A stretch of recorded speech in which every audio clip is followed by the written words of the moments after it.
Karibu kwenye meza ya Victim Post, endelea kusubscribe ili kupokea taarifa pindi tunavyozi upload. Sasa hivi tunavyozungumza ni kwamba ajali mbaya zaidi imeweza kutokea katika eneo la Garden City.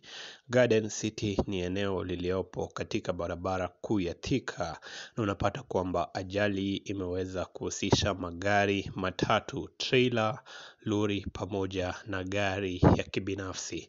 Ripoti zinasema kwamba gari hili la kibinafsi lilikuwepo katikati pale ambapo lori liliweza kuigonga kutoka nyuma, na kutokana na impact hiyo unapata kwamba gari hilo ndogo liliweza kufinywa katikati ya lori hilo pamoja na trailer. Unapata kwamba picha ambazo zinaonekana mitandaoni ni picha za kutisha sana. Bado tunaendelea na taarifa hizi na tunafuatilia kwa kina zaidi, na bila shaka chochote kile ambacho kinajiri kutokana na ajali hii utakuwa unapata ujio wote katika channel hii. Subscribe kwa mengi zaidi, au sio?